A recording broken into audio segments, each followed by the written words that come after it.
이재명 문재인 사법 처리는 검찰총장과 법무부 장관의 책임이다. 제가 아까 인사 말씀에서 말씀드린 대로 총무수석을 지낸 원로 정치인을 만나 뵙고 나서 아주 방 깊은 시간에 제가 정말 간절한 요청으로 검찰총장을 지낸 법조계 원로를 만나 뵀습니다.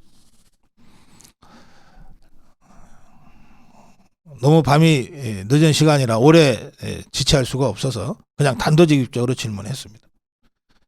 이재명이 문재인이를 잡아 넣으라는 것이 우리 자유파 국민들의 염원이었고, 이재명 문재인을 사법 처리하는 것이 무너진 대한민국을 바로 세우는 시작이다라고 생각을 해서 그걸 할 수 있는 사람으로 우리가 2년 전에 윤석열 대통령을 선택했는데 아직껏 이재명 문재인을 잡아놓지 못하고 있습니다. 이재명이는 사법처리 중이라고 하지만 여전히 미진하고 문재인이는 털끝 하나 지금 건드리지 못하고 있습니다. 이게 정상입니까? 제가 질문했어요. 그 법조계 원로가 저하고는 워낙 오랜 인연이 있어서 그냥 편하게 말씀을 하셨는데, 이게 정상입니까? 하자 그 원로가 정상 아니다. 그냥 비정상일 뿐만 아니라 매우 심각한 상황이다 라고 말씀하셨어요. 무슨 뜻입니까? 하자 지난 1년 반 넘게 쭉 지켜봤는데 이 정도 상황이면 이재명과 문재인에 대한 수사 의지가 없다고 밖에는 생각할 수 없다. 무슨 뜻입니까? 그래도 윤석열 정부 들어서 검찰이 열심히 하고 했는데도 어떻게 수사 의지가 없다고 그러십니까? 그러자 고 박사가 검찰을 잘 몰라서 그러는데 하면서 설명한 얘기입니다. 검찰의 모든 수사는 검찰총장이 지휘하는데 검찰총장은 하루에도 수천 건 수만 건씩 들어오는 이 사건들 중에 이거는 확실하게 수사해야 돼, 이거는 그냥 절차대로 하면 돼 라고 하는 것을 가려내고 판단하는 일을 검찰총장이 한다. 이거는 확실하게 해야 돼 라고 하는 판단이 들면 그 다음엔 어떻게 하느냐, 사건 배당이라고 하는 걸 하는데 이 사건은 서울중앙지검에서 하라, 이 사건은 서울중앙지검 특수부에서 하라, 이 사건은 대전지검 형사부에서 하라. 이게 사건을 배당하는데 이 배당 단계에서 검사들은 총장의 의지와 속내를 아주 구체적으로 전달받을 수밖에 없다. 어떤 사건을 서울중앙지검 특수부로 배당하는 순간 검찰총장이 이 사건을 매우 중요하게 생각한다 라고 하는 뜻이다. 만약에 똑같은 사건을 검찰총장이 부산지검 형사부로 배당을 하면 이거는 그냥 관례대로 하라는 뜻이다 라고 읽는다. 거기에 더해서 이 사건이 정말로 중요하다고 할 때는 검찰총장의 지시로 바로 특별수사본부가 설치된다. 서울중앙지검에 특별수사본부를 설치하라. 그러면 어떻게 되느냐, 예를 들어서 문재인 정권 때 있었던 사건 중에 의혹은 너무너무 많지만 아직 수사가 제대로 되고 있지 않은 사건들이 여러 개 있는데 그중에 기억나는 거 하나 얘기해봐라. 그래서 제가 언뜻 기억이 나기를 라임 옵티머스 사건이요. 그랬더니 그래, 그럼 그 사건 수사하려면 어떤 수사관과 검사들이 필요할 것 같으냐. 아니 그건 금융 사기 사건이니까 그렇지. 그럼 계좌 추적도 하고 뭐 그렇지. 그런 거를 제대로 하는 검사들이 따로 있다. 금융수사부가 그거다. 그걸 추미애가 없애버렸다.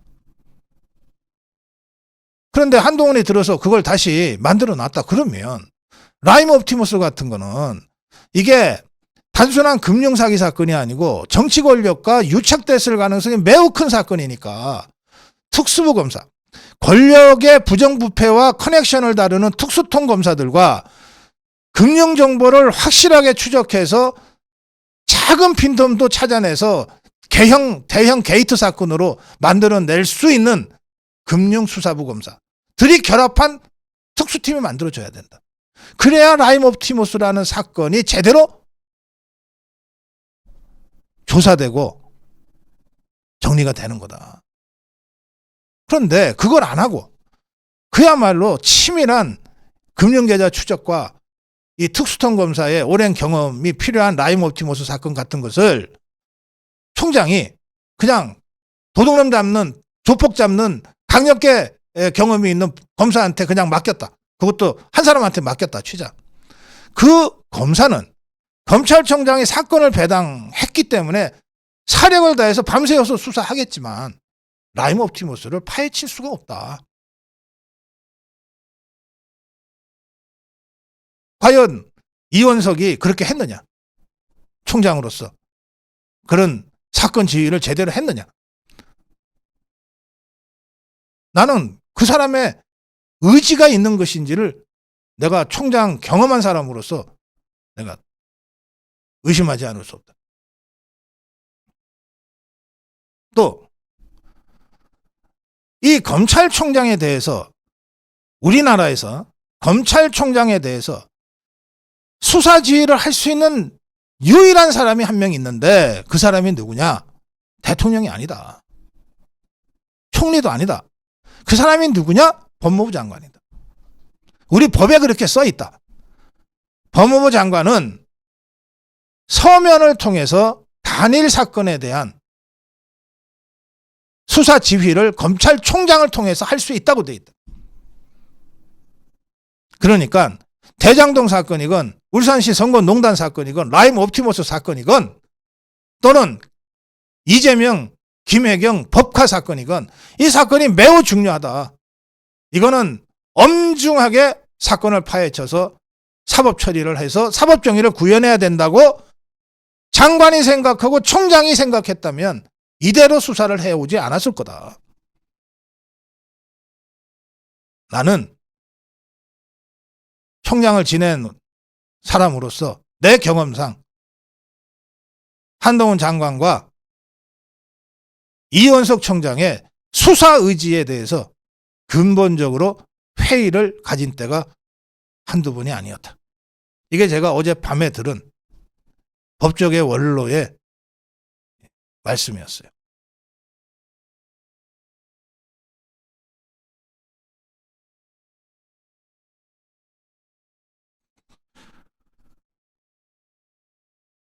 제가 이번 주말에 현장에 다닐 때마다 우리 아미고 회원이 저한테 질문했던 겁니다.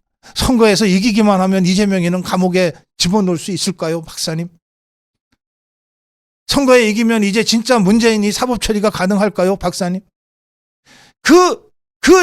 그만 처절한 그 염원들, 우리가 2년 전부터 가져왔던 그 염원을 선거 후가 아니라 정권 잡고 바로 할 수도 있었다. 법조계 원로의 말씀은 저한테 그렇게 들렸어요. 저는 그분들한테, 우리 아미고 회원들한테 하고 싶었지만 또 하려고 했지만 워낙 입법부를 저쪽이 장악하고 있어서 종북주사파가 라고 제가 둘러댔어요. 그러나 국회 상황과 관계없는 겁니다. 검찰이 언제 국회 다수파가 어딘지 봐가면서 수사한 기관입니까?